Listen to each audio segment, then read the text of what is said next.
Hello, everyone. We are here with Nolan Gould.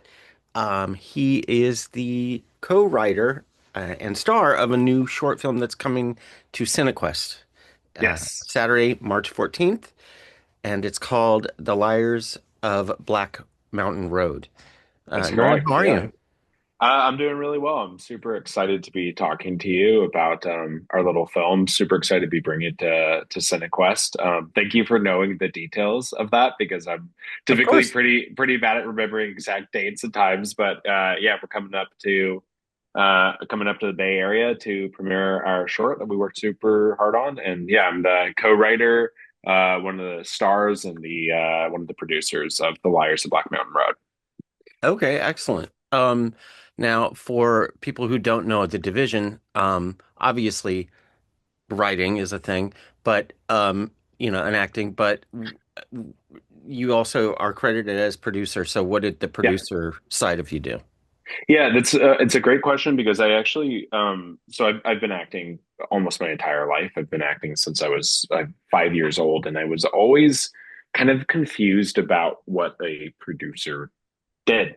I think there was that sort of I was sort of removed enough from it as an actor that I didn't understand everybody's jobs until I went to start doing it myself. There's a lot of different kinds of producers. They're just like purely creative producers. There are sort of more like um, we call like line producers that have a very Right. specific job around like finding figuring out budget. For this project, an overall producer helps figure out how the movie is made and decides how it's made. So a writer tells is deciding what kind of story is told. A director is deciding how it's told, how it's shown, and a producer is really on the nitty gritty details of like where are we going to shoot this thing, how are we going to get the funding for it, um, as well as having a lot of creative control over like various directions to take the project. So for me, this was my first time ever producing a project, and it was a difficult project to produce. It's a movie that is shot entirely on location in moving vehicles. We don't use any lights in our movie, which I think because we're working with like car rigging, and it's a very bony independent short film.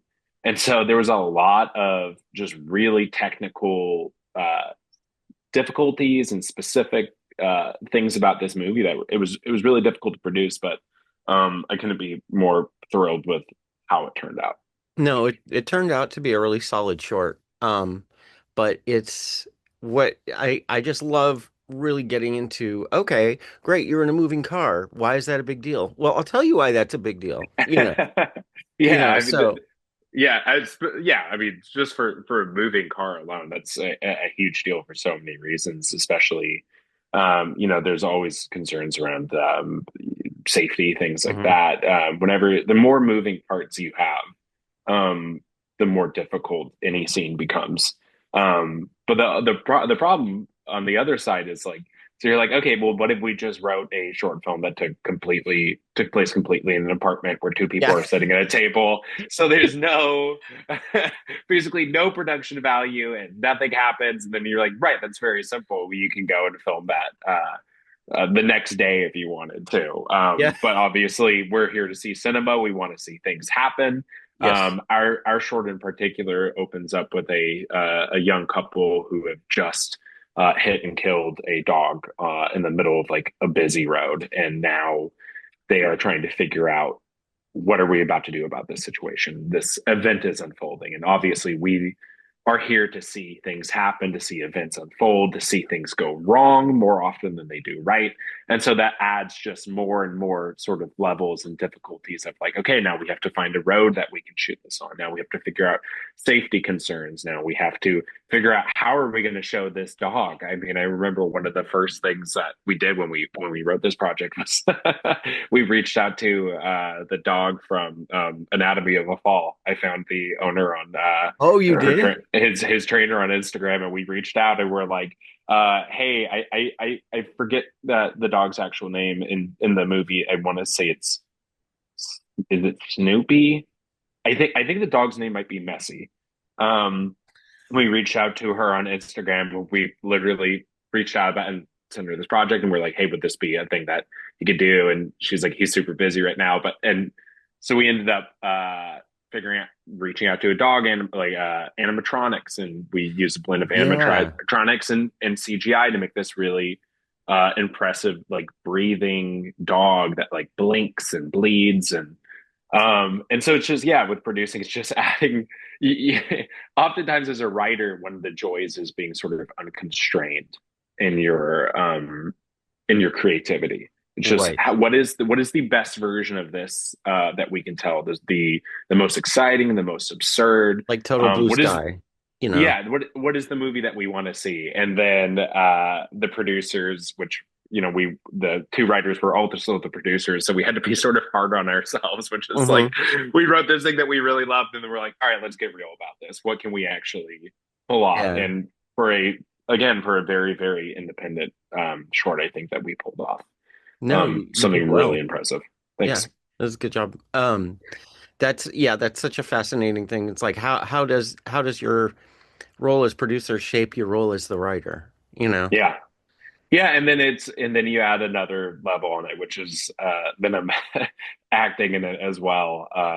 Where it's the film follows me and this incredible actress Millie Gibbons, and so then I'm like on set. I'm like I'm both looking at this as a writer and a producer, and I'm trying to um, be here and be present in the moment, but I'm also trying to make sure that when you're on the set of any film or TV show or I would imagine even with theater, it's basically there's a million little fires all the time. Yeah. And you're constantly working to like put out, okay, great, the dog the animatronic, one of the strings broke, or the breathing pump's not working correctly, or hey, we're having an issue with like lunch getting catered out here. And just, you're like dealing with all these little fires constantly. And Dude, you had a we fancy were project. Catering? was that well catering I think was one like Uber Eats order that was going around on my phone. I'm I like, wish wow. maybe next time. No, this was not a this is not a fancy project. This is sort of a love letter to independent filmmaking. Our hope is that for our future collaborations. I wrote this with Parker Croft, who's also the director of this. He has a great production company called Paper Horse Pictures. Our hope is to, as we build these collaborations out further and further, it's like, yeah, well, one day it'd be nice to have a bigger budget, Yeah. have catering, and to actually be able to fulfill our sort of fantasies as writers of giving ourselves everything we want. But until then, we're really sort of obsessed with the process of like hey, nothing is really stopping you from going out and making films. It's just an insane amount of work and dedication and to getting it actually done. Yeah, Yeah. whether it's raising the funds or sourcing the talent. Yeah, we just here was a story that came along that we knew we wanted to tell, and we were like, we'll do basically anything to get it done. Yeah, well, the story that you tell, where did the idea come from? I mean, Yeah, was so it inspired by something? yeah, it's actually semi based on, or it's based on a thing that happened to Parker, my writing partner, which is he was driving in a car in like upstate New York, and he had his wife and his dog in the car with him at the time, and they're on this rural road, and the dog ran out from the middle of nowhere, and they clipped the dog, and they were really scared for a time, and then after a few moments, the dog got up and ran off into the woods. And we had told a variation of that story. We had been working on it. Something else happened afterwards that sort of brought this to me and Parker's attention, where we're like, this could be a story. And we took about a month to basically break the story, and we're like, there's just something more here. There's something different. There's a different way to tell this story, and we sort of rewrote the story in different styles, sort of emulating different movies that we enjoyed. And one of the styles that we enjoy best is sort of like Scandinavian, like dark comedy, a la Force Majeure, which is an incredible film about a man who runs away from his family during an avalanche and then Right. proceeds to spend 2 hours trying to convince everybody that this didn't happen until he's forced to face basically reckon with who he is. And Yeah. we thought that, anytime you have a moral dilemma, you have an incredible opportunity to tell a story. And I think this is a great example of something that happens in every day to day life. You think you know what you're going to do, and you think that you're going to be a good person until you're faced with something that you really don't want to deal with, Yeah. a la hitting somebody's pet. For me, I've been a dog owner my whole life. So is Parker. Like, this is one of the most unfathomable things to happen is a meteor hits your life. You're driving down the road one day, you're with your girlfriend, your partner, everything is going great. I imagine for me, one of the stories I told myself is that they've just come from a hike or they've had a picnic. They're having Right. a They're having lovely a day, great and then day. a dog runs in front of them and they annihilate the dog. And now we're left in this moment of, okay, how are we going to handle this? And my character, Ethan, very much is, I think if his girlfriend wasn't in the car with him, he might keep driving. Oh, he totally And would have. He yeah, totally would have. but now there's a witness here, and there's sort of a witness to your crumbling facade where this narrative of I'm a good person, I'm going to do the right thing. Ooh, now the nose meets the grindstone, and there's somebody here to actually witness it. To hold you And then accountable. to hold you accountable for your actions. And we watch in the film as he basically tries to avoid taking accountability while also lying to his partner about what he has spoken to the dog owner on the phone about. And then we basically build lie upon lie. We do a lot of like arguing where there's like straw man tactics, and every time she gets him, he finds a way to get out of it Mhm. until there's sort of nowhere to go but the truth. And even he finds a way to mess that up, and so does she. And we sort of don't love moral absolutism. We don't like when there's like a clear wrong or right. We love a gray area, and we love when everybody is both right and wrong about their own opinions and the correct thing to do. And so we really focused on uh, sort of bringing that out in the writing process. Yeah, that seems to be what the creative priority was for the film. Yeah. And that's something difficult to do with a short film, don't you think? Oh, totally. I mean, our runtime for this project is 12 and a half minutes, I believe, and that's including 30 seconds of end credits, and we have a opening sequence that's about 20 seconds of sound cues. And so we have less than 12 minutes to tell a story of after everything I just mentioned. That's a lot to try to fit into an hour and a half project. I think that's one of the reasons why shorts there's such a proving ground, and it's so important for anybody to work in and to learn to, like, how can you tell a story this succinctly. You have basically nothing to work with. You have 12 minutes to make people fall in love and out of love with characters, to try to teach them a lesson, to try to challenge, confuse, surprise, excite, make them laugh. You have very little time, and so it there's sort of a I guess efficiency to that level of storytelling. You can't really waste a word. Right. Um, It had to be a pretty every merciless editing process. Oh yeah, this was it was an exacting editing process. I think Parker edited this and led the charge on that, and I sat in for with him for about 2 weeks as we just sliced and diced this thing. We didn't have, because of the way this was shot. This was shot over 3 days, and there's three basically large scenes. There's one piece that's a one shot, like 3 minute piece. And so there was some things that we couldn't edit around. One of my favorite things though about this process, specifically with the editing too, is there was a lot of times where we wanted to make sure the way we played with genre, this is a comedy, and it's okay to laugh at what these people are doing and how ridiculous and frankly awful they're being. But we never wanted to play it or write it like that. Right. Um, we wrote it like it was a drama, that these people were taking their argument very seriously, and the points that they're making they're good points. It's a really good argument that I could see myself having with my partner. And when we shot it, we are like, hey, these stakes are so serious. You guys are about to lose your relationship.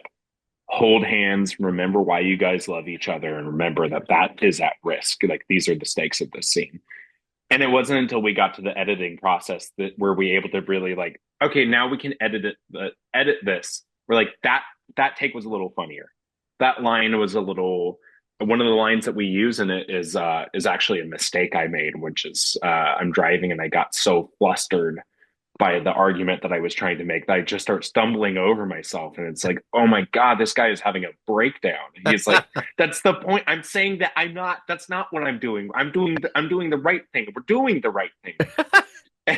And that wouldn't have actually happened had I tried to like play the joke of that. What it only came out because it was like pure, like, this guy is losing it. Yeah. He can't even get his words straight. He's in so much trouble here.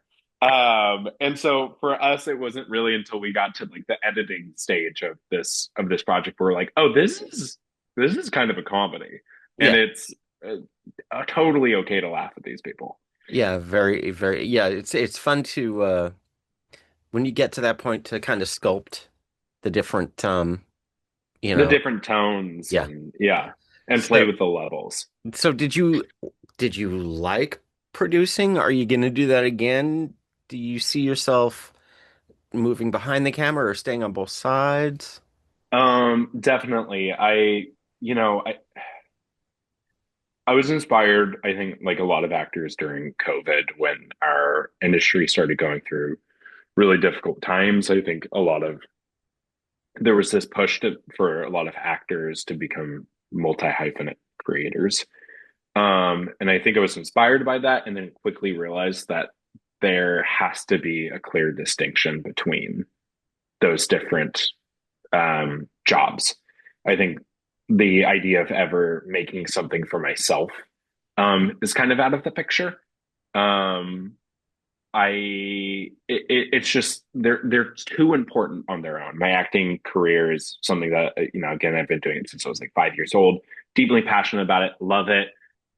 If I want to make films, it has to go over there. It has to Mhm. go into a different pile of priorities, and because to me now I've sort of fallen in love with the process of filmmaking. I'm like, I don't. It's too many things to hold at once, and the art that I make is different than the art that I perform. Um, so we've actually already created a couple projects since this one. We have another project called Hell that we will be premiering at Animation Dingle, which is Parker in sent that to me. yeah, which is Yeah. in Ireland, which is a animated site, basically a stop motion animated horror film that we're very excited about. And I produced that one as well. And there is with producing, one of the things I like is it is a problem to be solved. Movies are basically impossible to make. Everything is against you. Nobody wants you to do it. There's no money.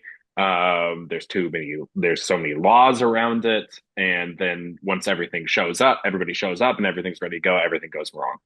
And so I love producing because it's sort of a giant puzzle to be solved of like, hey, we have all of these little pieces and none of them fit together, but you're going to make it into,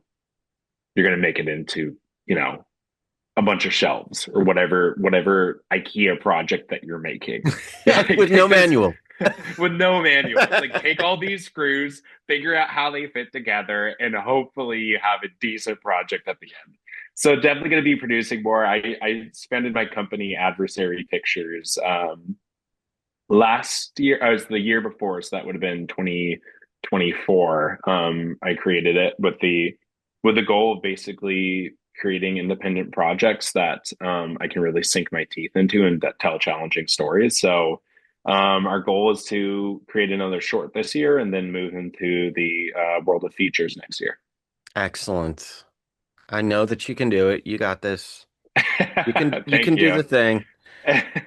Thank you. Your support means everything. Uh, do you have a preferred genre or no?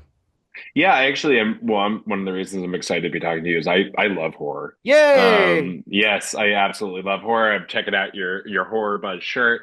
And so, hopefully in the future I will be able to get on the phone with you and talk about horror projects. But like, I think I like when things get confusing. It's my favorite genre.